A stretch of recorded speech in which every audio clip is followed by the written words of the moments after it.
Hi കൂട്ടുകാരെ, പുതിയൊരു വീഡിയോയിലേക്ക് എല്ലാവർക്കും സ്വാഗതം.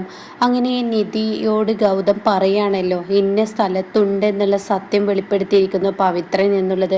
അത് കേട്ടിട്ട് ഒത്തിരി സന്തോഷമാവാണ് കേട്ടോ. എന്നാൽ ഈ സമയം ശിവാനി ആണെങ്കിൽ തൻ്റെ വീട്ടിലോട്ട് പോയിരിക്കുകയാണ്. അപ്പോൾ ശിവാനി തൻ്റെ അമ്മ രേണുകയോട് കാര്യങ്ങൾ പറയാണ്, എനിക്കിനി എന്താ ചെയ്യേണ്ടതെന്ന്. അപ്പോൾ രേണുക പറയാണ്, നീ പറയുന്നത് പോലെ ഗൗതം ഒരിക്കലും ജയിലിൽ പോയി കിടക്കാൻ നിധി സമ്മതിക്കില്ല. അപ്പോൾ ഇതിന് പിറകിൽ ഒരിക്കലും നിധിയല്ല കളിച്ചിരിക്കുന്നതെന്ന് നീ മനസ്സിലാക്കി, നീ CKC ഒന്ന് കണ്ടുവെക്കുന്നത് നല്ലതാണ് എന്നൊക്കെയാണ് പറയാൻ കേട്ടോ. എനിക്ക് ഉറപ്പാണ്. അപ്പോൾ ഈ സമയം ശിവാനി പറയണേ, എൻ്റെ ബലമായ സംശയം CKC അല്ല, നിധിയല്ല, വസുന്ധരയാണോ എന്നുള്ളതാണ്. വസുന്ധര ആൻറ്റിക്ക് ഇപ്പോൾ ഗൗതം എങ്ങനെയെങ്കിലും ജയിലിൽ കിടക്കണം എന്നുള്ള ആഗ്രഹമാണ്.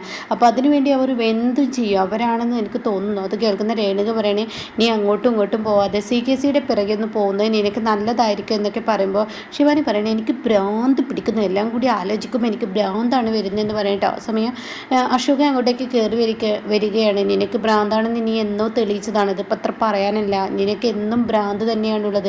നീ നിൻ്റെ ജീവിതമാണ് ഇത്രയും നാളെ തകർത്തിരിക്കുന്നത്. നീ എൻ്റെയും എൻ്റെ കുടുംബത്തെയും ജീവിതം തകർത്തു. അതുപോലെ തന്നെ നിൻ്റെ അമ്മ അതിന് കൂട്ടുപിടിക്കുകയും ചെയ്തു. എന്നാൽ ഇപ്പോൾ ആ പാവം ഗൗതമും നിധി അവർ സ്വസ്ഥതയും സമാധാനത്തോടും കൂടി ജീവിക്കുമ്പോൾ അവരെ പോലും ജീവിക്കാൻ നീ സമ്മതിക്കില്ലല്ലോ. നിൻ്റെ തെറ്റുകുറ്റങ്ങളെല്ലാം മനസ്സിലാക്കി പ്രണവ് ഇപ്പോൾ നിന്നെ ഏറ്റെടുത്തപ്പോൾ ഇനി അവനെ ഇല്ലാതാക്കി, ഇനി പറഞ്ഞിട്ട് കാര്യമില്ലെന്നൊക്കെ പറയുമ്പോൾ ശിവാനിക്ക് ദേഷ്യം പിടിക്കുകയാണ് കേട്ടോ. ഇതേ സമയം നിങ്ങളിങ്ങനെയൊക്കെ തന്നെ പറയണം, ഞാൻ പറയുന്നതല്ല എന്താ തെറ്റെന്ന് പറഞ്ഞിട്ട് അശോക പോവാണ്. എന്തിനും ഇവരൊക്കെ ഉപദേശിച്ച് എന്ത് കാര്യം, അമ്മയും മകളും ഒരു സ്വഭാവമാണല്ലോ, ഇവരെ ഉപദേശിച്ച് ഒരു കാര്യമില്ല എന്ന് പറഞ്ഞിട്ട് പോവുകയാണ്. ഇതേ സമയം മോളെ നിനക്ക് എന്തെങ്കിലും കഴിക്കണമെന്ന് ചോദിക്കുമ്പോൾ കഴിക്കാനുള്ളപ്പോൾ വയറ് നിറച്ച് തന്നല്ല അച്ഛനപ്പോൾ ഇനി കഴിക്കുന്നൊന്നുമില്ല, ഞാൻ പോവുകയെന്ന് പറഞ്ഞിട്ട് ശിവാനി അവിടെ നിന്ന് ഇറങ്ങുകയാണ്. പിന്നീട് കാണിക്കുന്നത് പാറു അതുപോലെ നിധി ഇങ്ങനെ റോഡരികിൽ നിൽക്കുകയാണ്. എന്നിട്ട് പറയുകയാണ്, എന്തിനായിരിക്കും നിർമ്മല വിളിച്ചിട്ടുണ്ടാവുക, ഇവരെന്തിന് ഇത്ര തിരക്ക് പിടിച്ച് വിളിക്കുന്നത്, ഇവൾക്ക് എന്താ പ്രശ്നം എന്നൊക്കെ ചോദിക്കുമ്പോൾ അറിയില്ല, എന്തായാലും ആൻറ്റി ക്ഷമിക്ക്, ആൻറ്റി ഇപ്പോൾ എത്തുമല്ലോ എന്നൊക്കെ പറയുമ്പോൾ നിർമ്മല എത്തിയിട്ടോ. നിർമ്മല ആൻറ്റി എന്താ പ്രശ്നമെന്ന് ചോദിക്കണം. ആ സമയം പ്രശ്നമുണ്ട്, വളരെ ഗൗരവമേറിയ പ്രശ്നമാണ്. ഗൗതമിനെ കൊല്ലാൻ ഗുണ്ടയെ സെല്ലിലോട്ട് വിട്ടിരിക്കുന്നു. അത് കേട്ടോടെ തന്നെ ഇത് ചിരിക്കുകയാണ്. ഇതാണോ ഇത്ര വല്ലാത്ത പ്രശ്നം, ഇതെന്താ നീ ഇത്ര നിസ്സാരമാക്കി തള്ളുന്നതെന്ന് ചോദിക്കുമ്പോൾ ഇതൊക്കെ ഞങ്ങൾ അറിഞ്ഞതാണ്, ഗൗതം ഇപ്പോൾ വിളിച്ചിരുന്നു, അവിടെ ഉണ്ടായ ആ ഒരു കാര്യങ്ങളെല്ലാം ഗൗതം പറഞ്ഞു കൊടുക്കണം കേട്ടോ. അപ്പോൾ ഗൗതം കൊല്ലാനാക്കിയ ആ ഗുണ്ടയാണ് ഇപ്പോൾ പവിത്രൻ എവിടെ താമസിക്കുന്നതെന്ന് സത്യം വെളിപ്പെടുത്തിയിരിക്കുന്നതെന്ന് പറയാൻ കേട്ടോ. അത് കേൾക്കുന്നത് നിർമ്മലക്ക് ഒരുപാട് സന്തോഷമാണ്. അത് നിർമ്മല പറയുകയാണെന്ന് നമുക്ക് പോവില്ല അങ്ങോട്ടേക്ക്. അപ്പോൾ പാറും പറയാൻ, ശരിയാണ് മോളെ, നമുക്ക് അങ്ങോട്ടേക്ക് പോവില്ലേ. അപ്പോൾ അത് കേട്ട ഉടനെ ഒന്നും മിണ്ടാതിരിക്കുമോ, നിങ്ങൾ രണ്ടുപേരും ഈ പവിത്രൻ്റെ വീടിൻ്റെ അവിടോട്ട് പോയാൽ പിന്നീട് സംഭവിക്കുന്നത് എന്താണെന്നറിയോ, പവിത്രനെ നിങ്ങൾ കയ്യിൽ പിടിച്ച് കൊണ്ടുവരുന്ന വിചാരം, പവിത്രൻ്റെ ഒരു ഗുണ്ടയാണ്, അവനെ കൈകാര്യം ചെയ്യേണ്ടത് അതിൻ്റേതായ രീതിയിലാണ്.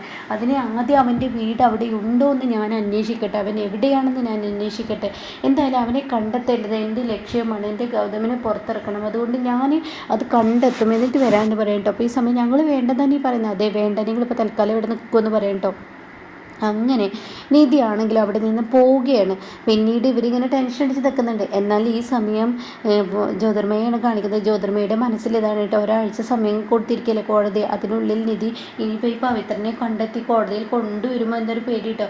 നിധിക്ക് അതിനുള്ള കഴിവുണ്ട്, നിധി അത്ര നിസ്സാരമാക്കി കാണാൻ പറ്റില്ലെന്ന് ജ്യോതിർമയ്ക്ക് തോന്നുകയാണ്. ആ സമയമാണ് കേട്ടോ അങ്ങോട്ടേക്ക് ഈ ഇന്ന CKC കയറി വരുന്നത്. അപ്പോൾ CKC വന്നിട്ട് പറയുന്നത്, വലിയ ക്ഷീണം, ഈ ഒരു കോഫി ഉണ്ടാക്കിക്കാന്ന് പറയാം കേട്ടോ. ഇതങ്ങ് കേൾക്കുന്ന CKCക്ക് ഇതങ്ങ് പറയുമ്പോൾ ജ്യോതിർമയ്ക്ക് ദേഷ്യം പിടിക്കണേ.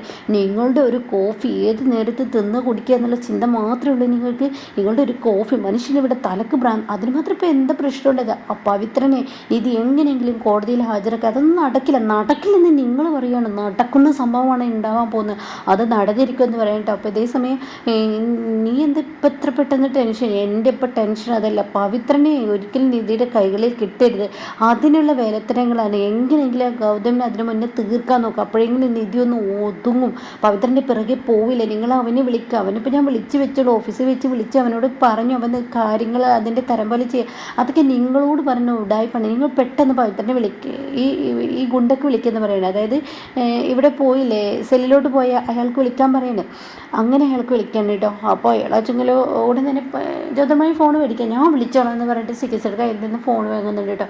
അയാളാണെങ്കിലോ അയ്യോ എല്ലാത്തൊരു ശല്യം എന്നുള്ള ലെവലാണ് ഗുണ്ട സെല്ലിൽ നിന്നും ആരും അറിയാതെ ഒരു ഭാഗത്തോട്ട് മാറിയിട്ട് ഫോൺ എടുക്കണം.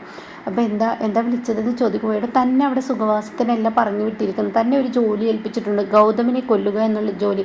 അത് എപ്പോൾ നടക്കും? താൻ പോയിട്ട് ഇത്ര ദിവസമായി എന്ന് ജ്യോതിർമയി ചോദിക്കുക. അപ്പോൾ അവൻ പറയണേ ഞാൻ ചെയ്യും, ഞാൻ നാളെ ഉണ്ടെങ്കിൽ അവനെ കൊന്നിരിക്കുമെന്ന് പറയുമ്പോൾ ഉറപ്പാണ് ആ കൊന്നിരിക്കും, ഇത് ഇത് ചെയ്തില്ലെങ്കിൽ നിനക്കുണ്ടാകുന്ന അവസ്ഥ എന്താണെന്ന് അറിയില്ല എന്നൊക്കെ ജ്യോതിർമയി പറയുമ്പോഴാട്ടോ ശിവാൻ ഇങ്ങനെ കടന്നു വരുന്നത്. അപ്പോൾ ഈ സമയം കേസ് ഇങ്ങനെ നോക്കി നിൽക്കുന്നുണ്ട്. അപ്പോൾ ശിവാനി ഇവരുടെ സംസാരം പതിയെ ശ്രദ്ധിക്കുകയാണ്. അപ്പോൾ എന്തായാലും പറഞ്ഞതുപോലെ ആയിക്കോട്ടെ, പ്രണവ് ഇവിടെ കിടക്കുകയാണ്, പ്രണവിനെ കൊന്നെന്ന പേരിൽ അവനെ അവിടെ തൂങ്ങി അങ്ങനെ എന്തെങ്കിലും ആയിരിക്കണം എന്നൊക്കെ പറഞ്ഞ് ഫോൺ കട്ട് ചെയ്യുമ്പോൾ ഉടൻ തന്നെ ശിവാനി ഇങ്ങനെ വരികയാണ് കേട്ടോ. അപ്പോൾ ശിവാനിയെ കണ്ടുകൊടുന്ന സിഗസി പറയണം അവളതാ വരുന്നതെന്ന് പറയണം. അപ്പോൾ ആ സംസാരം അടച്ച് നിൽക്കുകയാണ്. അപ്പോൾ ഇവർ രണ്ടാളും ഇവരെ കുറിച്ചാണല്ലോ സംസാരിച്ചിരിക്കുന്നത്, അതുകൊണ്ട് തന്നെ ഇവർ പറയുന്നത് കാണുമ്പോൾ ശിവാനി ആൻറ്റി എന്ന് വിളിക്കുമ്പോഴേക്കും ജ്യോതിർമയി പറയുകയാണ്, നിങ്ങളോട് ഞാൻ എത്ര നേരമായി പ്രണവിൻ്റെ കാര്യത്തിൽ പോലീസിനോടൊന്ന് ചോദിച്ചു നോക്കാൻ, എന്നിട്ട് നിങ്ങൾ അത് ചോദിച്ചോ? അയ്യോ ഞാനത് ചോദിച്ചു, അവർക്ക് എന്ത് ചെയ്യാനാണ്, അവരെവിടേക്ക് പവിത്രനെ എന്ന് പറയുന്ന ആളെ കണ്ടില്ലെന്ന് അവർ പറയുന്നത് എന്നൊക്കെ പറയുന്നു കേട്ടോ. ഇതേ സമയം ഞാൻ എന്നെക്കൊണ്ട് പറ്റാവുന്ന വിധത്തിലൊക്കെ പ്രണവിനെ കണ്ടെത്താൻ നോക്കുന്നുണ്ട്, എന്നിട്ടും പ്രണവിനെ കണ്ടെത്തി കിട്ടുന്നില്ല, ഞാൻ എന്ത് ചെയ്യാനാണ് ജ്യോതിർമയി, നീ എന്തിനാ എപ്പോഴും എന്നോട് ചൂടാന്ന്? അപ്പോഴേക്കും ഇത് കേൾക്കുന്ന ശിവാനി സിഗേച്ചിയുടെ കാൽക്കൽ വീണിട്ട് പറയണ, സോറി അങ്കിൾ, ഞാൻ അങ്കിളിനെയും ആൻറ്റിയെയും സംശയിച്ചു, എൻ്റെ പ്രണവിനെ തട്ടിക്കൊണ്ടുപോയത് നിങ്ങളാണെന്ന് വരെ സംശയിച്ച് വരികയായിരുന്നു. പക്ഷേ ആ തെറ്റിദ്ധാരണ എന്നിൽ നിന്ന് മാറ്റി നിങ്ങൾ എനിക്ക് വേണ്ടി ഇത്രമാത്രം കഷ്ടപ്പെടുന്നതെന്ന് ഞാൻ അറിയാതെ ഇങ്ങനെയൊക്കെ ചിന്തിച്ചതിൽ ഞാനൊരു പാപിയാണെന്നൊക്കെ പറയണം. അതൊന്നും കുഴപ്പമില്ലേ മോളെ, കാരണം ഒരു ഭർത്താവിനെ നഷ്ടപ്പെട്ട ഒരു പെണ്ണിൻ്റെ മാനസികാവസ്ഥ എല്ലാവർക്കും അറിയാവുന്നത് സിക്കേച്ച് പറയണം. അതുകൊണ്ട് മോള് പോയിക്കോ, അതൊന്നും കുഴപ്പമില്ല, ഞങ്ങൾക്കതൊന്നും വിഷയമില്ല, ഞങ്ങളെ കൊണ്ട് പറ്റാവുന്ന വിധത്തിൽ നിന്നെ സഹായിക്കുക എന്ന് പറഞ്ഞിട്ട് അവിടെ പറഞ്ഞു വിടുകയാണ് കേട്ടോ ശിവാനിയെ. ഇതേസമയം ജ്യോതിർമയോട് പറയാണ്, ഒരു മിനിറ്റ് കൊണ്ട് സെക്കൻഡ് കൊണ്ടാണ് ശിവാനി നീ പറഞ്ഞ സംസാരം കേട്ടിരുന്നെങ്കിൽ ഇന്ന് നിൻ്റെ അവസ്ഥ എന്തായിരുന്നു എന്നിങ്ങനെ പറയുന്നുണ്ട് കേട്ടോ. ഇതേ സമയം കാണിക്കുന്നത് വേഷം മാറിയ ഒരു കൈനോട്ടക്കാരിയാണ്, അത് നിധിയാണ് കേട്ടോ. കൈനോട്ടക്കാരി പവിത്രൻ്റെ നാട്ടിലോട്ട് എത്തുകയാണ്. അപ്പോൾ ആ ഒരു രംഗാണ്, മൊത്തത്തിൽ വേഷം മാറിയിരിക്കുകയാണ്. അങ്ങനെ നിധി അവിടെ എത്തുമ്പോൾ ഒരു അമ്മ, അതായത് ആദ്യം ഒരു വീട്ടിലോട്ടാണ് കയറുന്നത്. അപ്പോൾ അവർ ചോദിക്കുകയാണ്, നിങ്ങളിതുവരെ ഈ വഴിയൊന്നും കണ്ടിട്ടില്ല, ഞാൻ പുതിയൊരു കൈനോട്ടക്കാരിയാണ്, അയ്യോ എന്നാൽ എനിക്കൊരു പ്രശ്നത്തിനൊരു പരിഹാരം പറയുമോ, എൻ്റെ ഭർത്താവ് കുടിയനാണ്, എന്നും വഴക്കാണ്, അതിന് എന്താ പ്രതിവിധി എന്നൊക്കെ പറയുമ്പോൾ നിധി ഇങ്ങനെ ആ വീട്ടിലോട്ടാണ് നോക്കുന്നത്. അതിന് 4 പേരും ഇവിടെ പവിത്രൻ്റെ വീട് ഒരു കോളനി പോലത്തെ വീടായിരിക്കും, ഇവിടെ പവിത്രൻ്റെ വീടുണ്ടോ വെച്ചിട്ട് ഇങ്ങനെ നോക്കണം, പവിത്രനെ കാണുന്നുണ്ടോ എന്നൊക്കെ ഇങ്ങനെ നോക്കണം. ആ സമയം നിങ്ങളെന്താ ഞാൻ പറഞ്ഞതിന് മറുപടി പറയാത്ത അമ്മ ഒന്ന് എന്നൊക്കെ പറഞ്ഞിട്ട് അവരെ ഒരു വലിയൊരു അമ്മയാക്കിയിട്ടാണ് നിധിയെ അവർ കാണുന്നത്. നിധി പറയണേ, ഇന്ന അമ്പലത്തിൽ ഇന്നൊരു വഴിപാട് ചെയ്തിട്ട് ഈ നിങ്ങളുടെ ഭർത്താവിൻ്റെ കയ്യിൽ ഇങ്ങനെ ഒരു ചരട് കെട്ടിക്കഴിഞ്ഞാൽ നിങ്ങളുടെ ഭർത്താവിനെ കൂടി നിൽക്കുമെന്ന് പറയുന്നുണ്ടോ, വളരെ നന്ദിയുണ്ട്, ഇത് പറഞ്ഞതിൽ നിങ്ങൾക്ക് എന്തെങ്കിലും ദക്ഷിണ തരണമെന്ന് ചോദിക്കുമ്പോൾ അതൊന്നും വേണ്ട, ഇതൊരു നല്ല കാര്യമല്ലേ എന്ന് പറഞ്ഞിട്ട് നിധി അവിടെ നിന്ന് പോവാണ്. അപ്പം നിധി പോകുന്നതിനിടയ്ക്ക് വേറൊരു അമ്മ വരുന്നുണ്ട് കേട്ടോ, എൻ്റെ മോന് ജോലി ആയിട്ടില്ല, ഒരു ജോലി കിട്ടണം എന്നുണ്ട്, അപ്പോൾ അതിനെന്താ ചെയ്യേണ്ടത്, നിങ്ങൾക്ക് കൈ നോക്കാൻ അറിയുമെങ്കിൽ എൻ്റെ മകന് ജോലി കിട്ടുമെന്നൊക്കെ പറഞ്ഞു തരുമോ എന്ന് ചോദിക്കുക. അപ്പം നിധി അതൊക്കെ കഴിയും, എന്നെക്കൊണ്ട് കഴിയും, ഞാൻ നിങ്ങളുടെ കൈ നോക്കി പറയാം എന്നൊക്കെ ഇങ്ങനെ പറഞ്ഞിരിക്കുന്ന സമയത്താണ് കേട്ടോ ഇങ്ങനെ 4 പുറം ഇങ്ങനെ നോക്കുന്നത്. നിധി ഇവരൊക്കെ വെറുതെ നോക്കുക എന്നല്ലാതെ നിധിക്ക് ഇതല്ല ലക്ഷ്യമെന്നുള്ള നിധിക്കറിയാലോ. അങ്ങനെ നിധി ഇങ്ങനെ നോക്കിയിരിക്കുമ്പോൾ കാണാം അവിടെ ഒരു കുഞ്ഞും പവിത്രനും അവിടെ ഇരിക്കുന്ന കേട്ടോ. അത് കാണുന്ന നിധിക്ക് ഞാൻ തേടി വന്നത് തന്നെ കിട്ടിയിരിക്കുന്നു. അങ്ങനെ പവിത്രൻ അവിടെ ഇരിക്കുമ്പോൾ പവിത്രൻ്റെ ഭാര്യ വന്നിട്ട് പറയണേ, അതെ മോള് മുറ്റത്തോട്ട് റോഡിലോട്ട് പോകുന്നത് നോക്കണം, ഞാൻ നോക്കിക്കോളാം, ഇതാ ചായ എന്ന് പറഞ്ഞ് കൊണ്ടു കൊടുക്കണം. അപ്പോൾ ഈ നിധി ഇങ്ങനെ കൈ വേറൊരാളുടെ നോക്കില്ല. അപ്പോൾ ആ സ്ത്രീ ചോദിക്കണം, എൻ്റെ മോന് ജോലി ഇന്ന് കിട്ടും, ഒരുപാടായി ജോലിക്ക് നടക്കുന്നത്, അതൊന്ന് പറയാമോ എന്ന് ചോദിക്കണം. അപ്പോൾ കുഞ്ഞ് റോട്ടിലോട്ട് പോകണം നോക്കണം എന്ന് പവിത്രൻ്റെ ഭാര്യയും പറയുന്നുണ്ട്. കുഞ്ഞാണെങ്കിൽ ബോൾ കെട്ടി കളിക്കുകയായിരിക്കും. ഈ സമയം നിധിയോട് വീണ്ടും ഇവർ ചോദിക്കുകയാണ്, നിങ്ങളെന്താ എൻ്റെ കൈ നോക്കിയിട്ട് പറയൂ എൻ്റെ മോൾക്ക് എന്ന് ജോലി കിട്ടും. അപ്പോഴാണ് പവിത്രൻ്റെ കുഞ്ഞ് ബോൾ തട്ടി കളിക്കുന്നതിൻ്റെ ബോൾ പെട്ടെന്ന് റോട്ടിലോട്ട് പോവുക. അപ്പോൾ കുഞ്ഞിൻ്റെ പിറകെ പോവുകയാണ്. അപ്പോൾ നിധിയാണെങ്കിൽ ഇത് കാണുന്നുണ്ട്. അപ്പോൾ ഒരു ഓട്ടോ അവിടുന്ന് അങ്ങോട്ട് സ്പീഡിന് വരുന്നുണ്ട്. അപ്പോൾ പവിത്രനാണെങ്കിൽ ചായ കുടിച്ച് കണ്ണ് തുറക്കുമ്പോഴേക്കും താൻ കാണുന്ന കാഴ്ച ഈ പറയുന്ന കുഞ്ഞിനെ ഇടിക്കാൻ വരുന്ന രംഗമാണ് കേട്ടോ. അപ്പോഴേക്കും പവിത്ര അയ്യോ എൻ്റെ മോള് എന്ന് പറയുമ്പോഴേക്കും പവിത്രൻ്റെ ഭാര്യ ഇപ്പോൾ അകത്തു നിന്ന് ഓടി വരികയാണ്. ഇതേ സമയം നിധി ആ കുഞ്ഞിനെ ഒരൊറ്റ തട്ടങ്ങ് തട്ടി താൻ രക്ഷിച്ചെടുക്കുകയാണ് കേട്ടോ. ഇതേ സമയം നിങ്ങൾ എവിടുന്നാണ് വന്നത്? കൈനോട്ടക്കാരി, നിങ്ങൾ എൻ്റെ ദൈവമായിട്ടാണ് തോന്നുന്നത്, എൻ്റെ കുഞ്ഞിനെ നിങ്ങൾ രക്ഷിച്ചില്ല എന്ന് പവിത്രൻ പറയണം. ആ സമയം പവിത്രൻ്റെ ഭാര്യയും പറയണം, നിങ്ങളെൻ്റെ ദൈവമാണ്, നിങ്ങളിപ്പോൾ ഞാൻ ദൈവമായിട്ടാണ് കാണുന്നത്, എൻ്റെ കുഞ്ഞിനെ രക്ഷിച്ചില്ല, ഇല്ലായിരുന്നെങ്കിൽ വണ്ടിക്കടയിൽ പെട്ടിരുന്ന എൻ്റെ ജീവനെ എൻ്റെ മോളാണ്, അതുകൊണ്ട് വരൂ, വെള്ളം കുടിക്കൂ, വെള്ളം കുടിച്ചിട്ട് പോകാമെന്നൊക്കെ നിധിയോട് പറയണം. അപ്പം നിധി പറയണേ, എനിക്കൊന്നും വേണ്ട, ഞാൻ പോകുന്നു എന്ന് പറയട്ടോ. അത് പറ്റത്തില്ല, നിങ്ങൾ വരൂ, ഒരു ഗ്ലാസ് ചായ, വെള്ളം എന്തെങ്കിലും തരാമെന്ന് പറഞ്ഞിട്ട് അകത്തോട്ട് വിളിക്കുകയാണ്. അപ്പം നിധി ചെല്ലാണ്.